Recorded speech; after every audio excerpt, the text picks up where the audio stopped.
balandi ya Prince Ndango Télévision.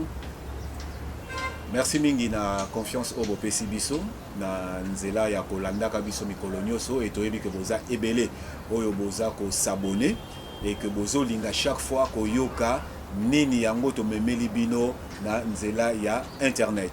Et lelo na émission na biso oyo etali lolenge ya koboko la bana to l'art de lever les enfants. Toyambi Bomo Mesano, spécialiste na biso ndeko Kefa. Oyo lelo akomekana kozongi sela biso mwa moke na sima pona toyeba ndenge nini esengeli na biso kozala na mwana tango abotami tango aza kokola ti na ngonga oyo akokoma pe na bamituna ebele ya kotuna ka biso baboti po tobosana eloko moko te mwana na lopoto balobaka aza très curieux.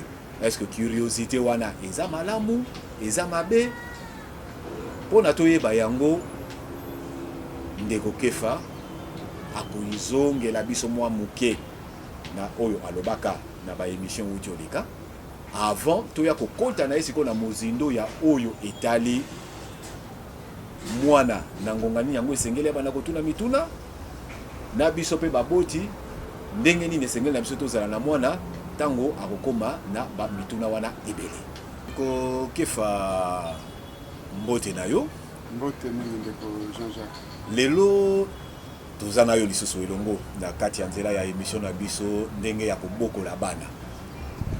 Est-ce que okoki kozongela biso mwa muke na sima po otalisaka biso bitenia oyo ya bambula ya mwana na ngonga boye aza boye na ngonga boye aza boye pona nini alalaka mingi pona nini boye et na sima na yango oya koyebisa biso mituna ya bana ezalaka malamu to ezalaka mabe et akomaka na kotuna mituna wana sima ya période nini. Merci ndeko Jean-Jacques. Ba émission yuti koleka tolobaki mingi na tina likambo koyeba ke kokola ya mwana eza kolanda biteni ebele. Alors biteni wana eza kotalela école ya psychologie. Nga natalelaki mingi école ya scientiste oyo babengi Cornelius. Ye atalisi biteni minei mpona kolandela kokola croissance ya mwana. Alobi na ntina ya petite enfance. Ete na liboso ezali to stade ya liboso ezali petite enfance. Oyo ezali kobanda na 0 année ti na 6 ans. Wana ezali surtout kokola ya mwana ezali kotalela nde mwana azali concentré na ye moko na ba sens na ye de façon interne. Sima na yango tokomi na période toza kobenga enfance to porita, c'est-à-dire période ebandi entre 6 ans ti na 12 ans. Sima na période wana tokomi na période oyo babengi la jeunesse to juventus. Yango ebandi kobanda 12 ans ti na 18 ans. Sima ya juventus tokei na période babengi adolescentia. Nde yango ebandi ya ndeko Cornelius atalisi yango kobanda âge ya 18 ans ti na 24 ans. Mais kobanda tobandi komilengela mpona kotalisa na baboti babokoli bana biso baboti tozali nanu na petite enfance, période ebandi 0 à 6 ans. Totalisaki nanu ete période wana d'abord na croissance ya bana ezalaka na bapériode moko tobengaka na psychologie période de latence na période sensible. Bapériode wana ndenge tolobaki yango na émission eleki ezali bapériode oyo mwana azali kozwa makambo ya sika na kokola na ye na croissance na ye azali kozwa makambo ya sika soit na niveau ya mayele na ye intelligence na ye soit na niveau ya mémoire na ye soit na niveau ya ba mouvement na ye ezala ya makolo ezala ya misapi soit na kokola ya mikuwa na ye kokola makolo na ye kokola ya bongo na ye kokola ye nyonso na domaine nyonso nde yango tozobenga croissance ezali kaka ya physique te ezali kaka ya mouvement te mpe oyo etali mentale na ye. Alors acquisition wana tozwaka yango pendant période wana babengi période de latence na période de sensible. Période sensible yango nde kati na ntango wana mwana aza kozwa makambo ya sika. Alors période ya latence nde abandi kobika eloko ye azwaki azali koexperimente yango. Mwana par exemple ayebi kosimba eloko na boyi eza na ntango mosusu mwana asimbaka eloko boyi ntango mosusu mwana abandi kosimba boyi. Donc nyonso wana ezali bapériode. Période asimbaka boyi ezali, période asimbaka boyi ezali. Eza na période mwana akopesa liboko boye ezali, eza na période mwana akopesa liboko boye ezali. Donc nyonso wana na psychologie génétique ezali makambo mwana azali kozwa muke. Alors tobetaki seti na likambo etali ete baakquisition wana kozwa makambo ya sika wana oyo ezali kokolisa mwana mingi to bana bazwaka yango na pongi. Il faut bana totikaka bana balalaka pongi oyo be ya kitoko. Alors ndenge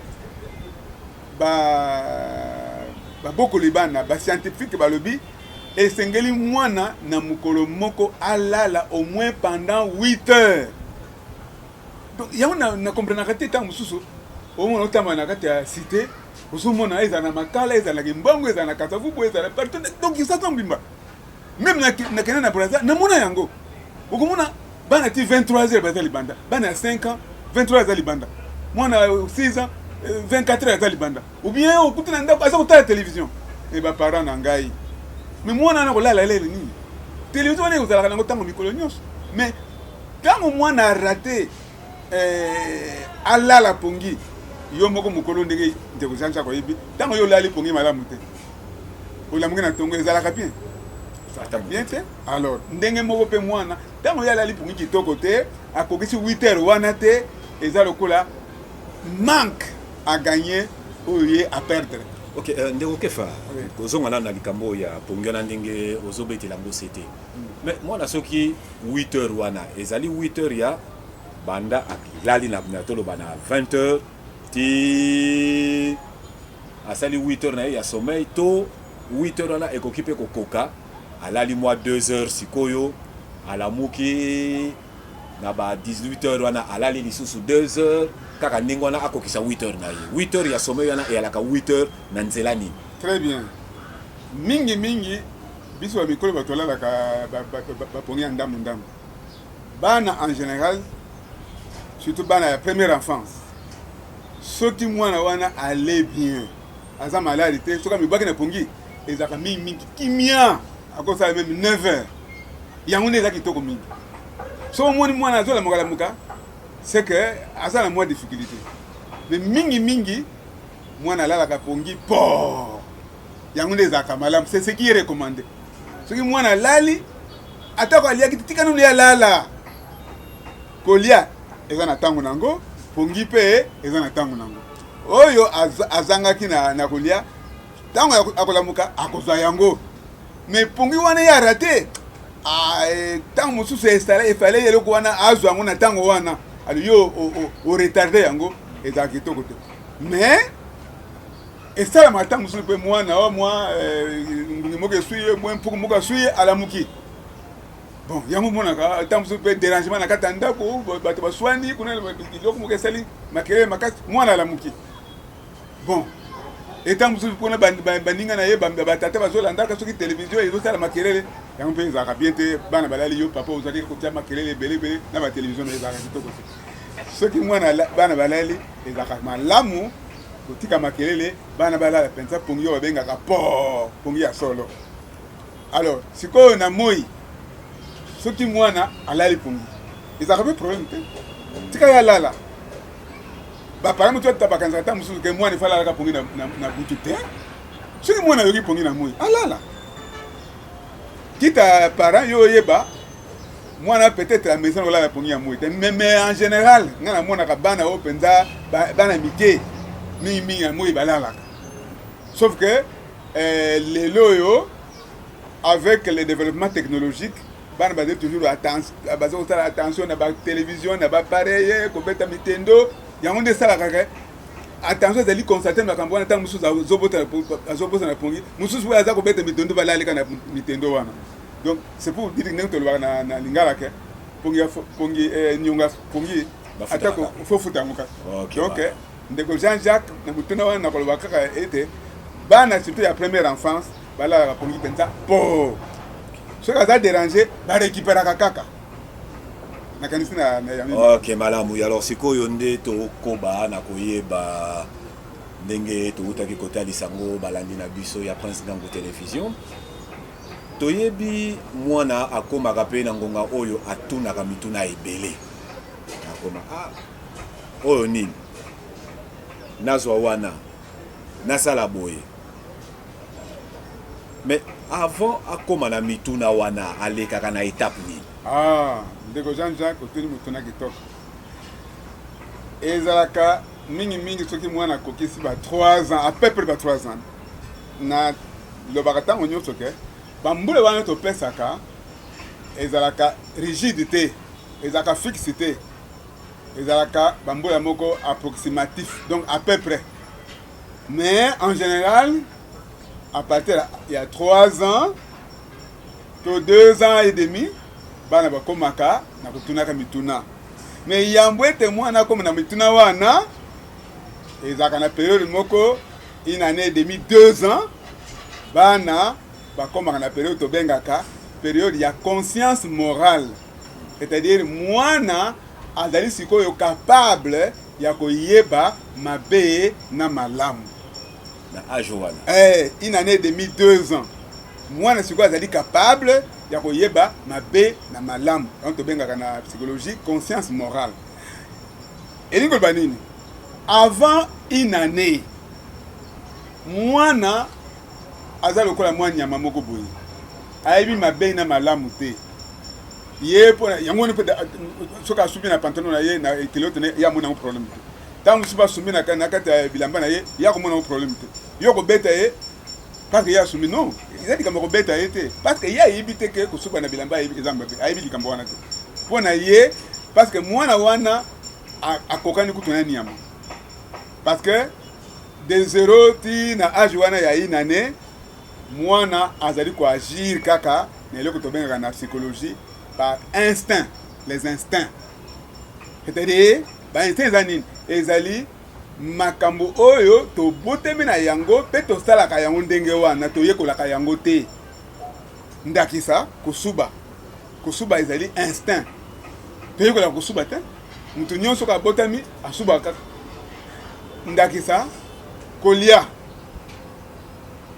ntango mwana abotamaka soki kaka otie libene ndalakisaki ndenge babendako aza te kolia ezali instinct donc bainstinct ndenge mpe banyamba baza bainstinct ndenge mpe biso bato tozali na bainstinct donc ezali makambo oyo tosalaka toyekolaka yango te yango babengaka bainstinct ndenge napesi ndakisa alors sikoyo po tolonga na âge wana ya bainstinct 0 ti tokoma na 2 ans une année et demi 2 ans tobana koyeba sikoyo mabe na malamu wana tokoti sikoyo na période babengi ya conscience morale donc une année et demi 2 ans te wana sikoyo période ya conscience alors baparent o bino baparent oyo babokoli bozali kolanda biso esengeli bino baparent boyebe te période wana ezali période moko mutuya mingi pourquoi parce que na période wana faute nyonso mwana asali mbeba nyonso mwana asali esengeli kokorige yango ndeko Jean-Jacques mbeba nyonso mwana asali esengeli kokorige yango ndenge nini na kobetaka te kasi kotelisa mwana ete basalaka bongo te basalaka nde boye toyokana na mambo ya malamu ntango lobi periode wana mwana abandi koyeba malamu na mabe asali mbeba kobeta te mais il faut corriger corriger malamu na mabe o wana na mwana ye d'abord ndenge ni yakwa koyeba ke oyo eza malamu oyo eza mabe soki balakisi yango te. Très bien. Mwana ayebi te nini ezali malamu pe nini ezali mabe. Si comme metanga comme la période yana une année et demie 2 ans. Azali capable balakisa ye pe a comprendre que oyo ezali mabe oyo ezali malamu. Azali siko akomi siko na capacité. C'est-à-dire bongo na ye mémoire na ye et comme siko na capacité a sosola ete oyo soko lakisi ye ke oyo ezali malamu akondima yango. Oyo ezali mabe akondima yango. Alors il faut ndeko lakisa parce qu'il y a évité. Mais ndesi ko na tango wana akomi na capacité ya ko comprendre ya ko yebete oyo balakisi ezali malamu. Mais siko avant une année par exemple bato le bana 6 mois 7 mois o lakisa mwana ke tala soko lingo suba sala ka boy tala soko lingo non vous pouvez perdre temps na yo parce que mwana azana na capacité wana te ya ko yeba ya ko comprendre non d'abord yebi ka mwana te d'abord na soko to lubaka tango wana azaka na pensée globale azana na pensée pratiquement indifférenciée. Donc pour na ye nyonso ezali ka ndenge moko ndenge okanisa yango na malamu na donc pour na ye et puis eloko moko esengeli to ye na métier na esika bande ko internaute et puis ngape nazo mituna yango ye ndenge nini distinction eza nango te po malamu to mabe eza ndenge moko pona ye. Voilà. Mais biso sikoyo baboti nde toyebi oyo eza mabe oyo eza malamu. Exact. Nde tokomi siko kolakisa mwana ndenge wana. Voilà. Wana na koko loba soki ngai namona ka mabe malamu na kolakisa ngo ndenge wana pa mwana pa akomona siko ke mabe eza malamu. Ah! Okomi pendant na esika na lingaki to koma. Sikoyo voilà pourquoi parents yo moko il faut nanu ozala mutu oyo oyebi okoli malamu. Okoli malamu balakisho malamu nini ezali malamu na mokili nini ezali malamu na mabe na mokili soki yo moko oyebi yango nanu te olakisa mwana nini parce que yo moko oyebi te. Voyez, il faut yo moko nanu parents oyeba voilà pourquoi tozali kobeta sete ete ndenge pe nani oyo UNESCO azali kobeta sete les enfants, tous les enfants, bazala basi, bazala mabali à l'école. Pona nini? Ezali ete ba maman bangonde balobaka kubokola mwana mwasi ezali kubokola mboka mobile. I nakana baza ko négliger kutinda bana basi na classe. Lelo esengeli ba maman ezala basi mibali bango nyonso batanga classe.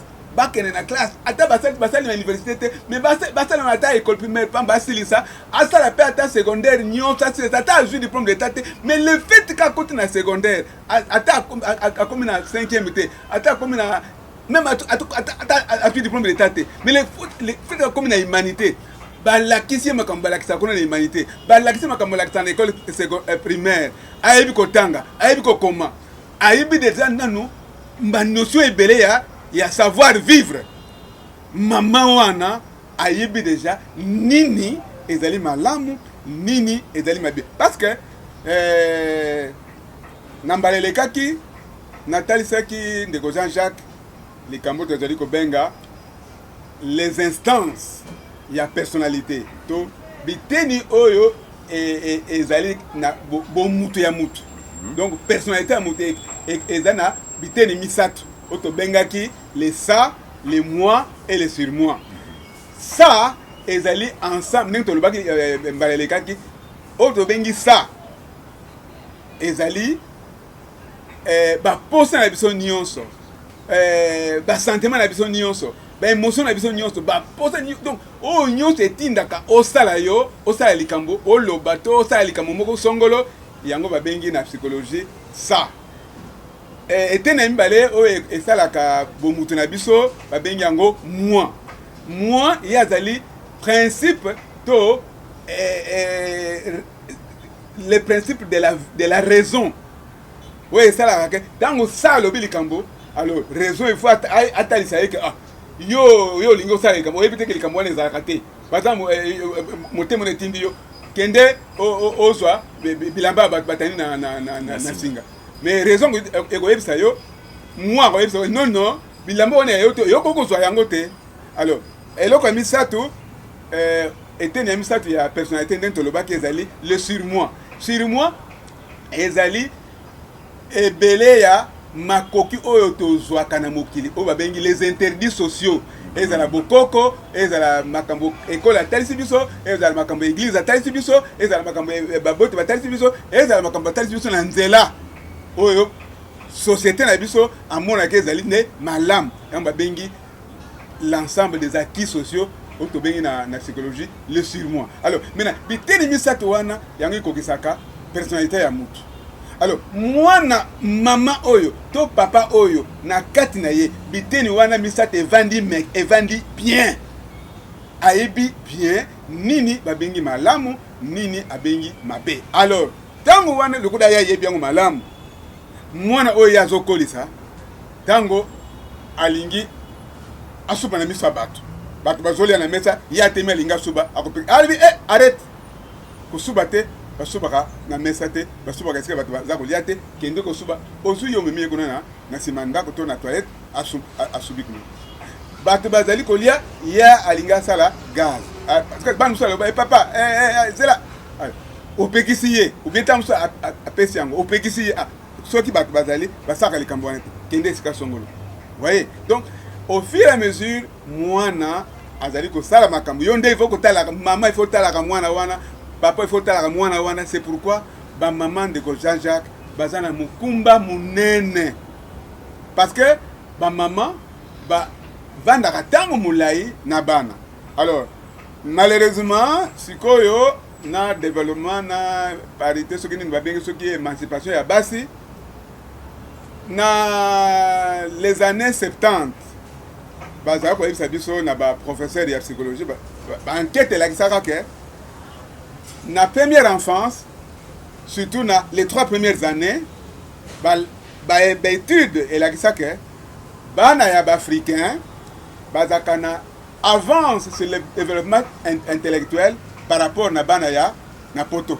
Mpona nini? Parce que mwana oyo ya africain banda bo mwana azaka na mkonga mama na ye azaka kotambola na wenze akotambola na zandu azaka kotambola na ville azaka kotambola esika nyonso azali en contact na mokili to conséquence mwana wana mayele na ye efungami mingi par rapport na mwana ya poto ya tekaka na bonne azaka kana kata ndako kuna bapesa ka miliki kuna amona keloko moko te. Mais sikoyo mawa mingi parce que sikoyo ba mama bakomi kosala bamusu akende kwese bana tongo ti 16h bamusu ti 18h bamusu bazon kuta ndako 21h. Alors toyebite bamususu na ndako bazana bonne te atikeka baninga banda ka bango na bango sikoyo. Voilà à peu près de Jean-Jacques nakoloba en partie soko tozana na likambo ya bakuluna soko tozana na likambo ya bafazer. Voilà ici que ezali ko. Heureusement que au lobby en en partie toyebi moi mingi esika wapi ba déviation sociale wana et utaka. Alors sikoyo to sosoli esika wapi mwana a sengeli kokoma yambo na ye abana kotuna biso ba mwa mituna ebele. Mais sikoyo tango akomi na elekona kotuna ka mituna biso baboti attitude nini esengeli na biso tozala nango. Très bien. Tango mwana abandi déjà asosole déjà abandi ko sosole déjà koyeba mabe na malamu akomi na ba 3 ans akoma kasikoyo na bitida kotuna ka mituna papa bana ba utaka wapi papa pone nsuku mutakufu bainga ka pauvre ngana se batuna ka mituna wana mwana ngala tuninga papa pone nsuku mutakufu babenga ka pauvre. Alors sikoyo biso ba parents tango mwana apesi mutuna wana il faut qu'on pèse une réponse. C'est-à-dire, moi, dans la période où on a une curiosité, azali siko asikoyo afungwami pour ayeba à connaître à bakisa mayele na mémoire na ye à bakisa mayele ba connaissance na kati na ye et puis à développer curiosité na ye yango nde base ya développement ya intelligence na ye yango nde base ya développement ya yango de base ya développement ya mémoire na ye yango de base ya développement ya intelligence na ye ya imagination na ye nyonso wana ezali très important. Donc yo papa yo maman oza na mwana ya âge wana, c'est-à-dire 2 ans demi 3 ans, tango oza na mwana wana ya kotuna mituna tango nyonso esengeli kopesa eyano mwana wana tanga tuni mutuna wana ndeko Jean-Jacques aza kosenga yo opesa réponse scientifique te pesa ye réponse oya âge na ye ndakisana koko koyebisa yo ngai mwana tunaki ngai mwana ngai ya 3 ans tuninga papa pona nini bato soki bakufi babenga bango ba pauvre ngai na pesa na kanisa ko tute na pesa réponse ngabi mwana na ngai soki mutu akufi atikala biloko nyonso na bilamba ene nyonso alataki na valise na ye nyonso na basapoto na ye atiki awa na kati mokili akei maboko pamba ngabi bongo soki na tuni ngabi soki yo okei maboko pamba oza mozwi mwana ye moko abandi koseka. Donc pesa ye eyano po mwana ayeba quelque chose amonika barépondre mutuna na ye et puis ndenga ayoki wana mususu bakangaka mbala moko mususu akangi. Alors tango nyonso azali kopesa réponse oza kopesa réponse mwana aza kosepela. Alors maintenant ils ont préparé ye parce que mwana apesa la mituna ezali signe ya intelligence parce que tango okende na classe mulakisa azoloba okomona lakisi musapi akopesa mutuna sikoyo yo parent yo maman na ndako soki mwana apesa mutuna tikangala osala musala mwana apesa mutuna ogangeli mwana. Alors sikoyo mwana wana ozali kogangela ndeko Jean-Jacques ozali c'est-à-dire mwana wana d'abord alekaki na azali na période oyo azali koyeba malamu na mabe mwana wana abana comprendre que soki papa sepena likambo te c'est que likambo ezali mabe. Alors tango yo apesa mutuna ogangeli ye mwana o comprendre que c'est que kotuna mutuna ezali mabe. Alors sikoyo mwana wana yo okolisi ye olingaka te atole mituna so akena classe akovanda ka mulakisa za koloba ye pa vanda kaka mion aza kotala bi mulakisi wana ata otuni aza kotala kana miti. Pourquoi kuna na kaza ko benge mwana wana azali timide mwana wana azali bolole mwana wana azali alobaka te pona nini po yo papa po yo mama ozali kogangela ye tango yo azali kotuna mituna. Donc ndeko Jean-Jacques tango nyonso mwana tuni mutuna responsabilité na yo papa responsabilité na yo mama responsabilité ya yo molakisi pesa mwana wana réponse oyo esengeli réponse ya bien oyo ekoki kosepelisa ye. Alors et surtout ko pesa ye likambo te oyo ezali mabe mwana atuni mutuna yo pesa réponse moko oyo ya mabe c'est-à-dire oyo ekoki kotinda ye likambo moko ya mabe. Il faut éviter, il faut pesa une réponse au éco stabiliser au ezali malamu na kati ya société. C'est en ce moment-là que biyano na yo eko sungaye, c'est moment-là biyano na yo eko développer curiosité na ye, eko développer mayele na ye, eko développer vraiment développement intellectuel to mental na ye. Donc ezali na mutuya munene était bisoba parents tous à toujours attentif na mituna oyo bana bazali ko pesa biso parce que ezali ko contribuer mingi na développement intellectuel na développement mental à bana parce que na lobaki mbalelekaki ndeko Jean-Jacques était développement mwana développement ya biso ya bana ezali ko dépendre na 3 facteurs to lobaki la facteur wani za ko influencer développement mwana ezali milieu, c'est-à-dire esika mwana azokola ezako influencer mwana wana amibale tolobaki l'hérédité. Donc oyo mwana azwi ko uta na ba parents na ye ko uta na bakoko na ye yango tozali kubenga l'hérédité ou to l'atavisme. La misato totangaki parmi biloko ezali ko influencer développement mwana ezali l'exercice. Ndenge na lobaki ete yo olingi mwana na yo atambola mais mwana wana otikaka ye na mabele te soko mwana wana kotambola ndenge nini mana tanda ozokamata ozonyololaka ye makolo po mwana atambola noki alors que tolobaki kotambola ya mwana eza kodépendre na makolo yo onyololaka ye te eza kodépendre na mikolo yo otiaka na mai yo osokolaka ye te mais ezali kodépendre na maturité ya système nerveux encéphalique. Alors donc exercice ça kosala ke mwana wana azali kokola aza na période esengeli atambola esengeli de temps en temps kotikaka ye moko asala bon mouvement ndenge azali kolinga. Ya solo bandeko balandi ya Prince Ngangu télévision touti koyoka psychologue kepa na ndenge atalisi biso lolenge nini esengeli na biso kozala na mwana tango akomaka na eleko wana ya ba mituna ebele na baza tolandi ye eza pe mbala suka te parce que mbala sima tango tokozonga akopesa biso mwa résumé moke na oyo auti kotalisa biso me biso pe baboti tango mwana azotuna toyebaka kopesa ba réponse oyo ekokani na mbula na ye tomema ye na ba explication ya milai te okokende kopesa explication moko boye mwana afandi azotala yo afungoli miso otali olobi mwana azazoba tendeko réponse oyo ozopesa ye eza ya âge na ye te sikoyo olinga sala nini akofungola kaka miso atali yo me lolenge bino mpe boza kotala biso tokosenga na bino boza continue kaka kozala ebele ya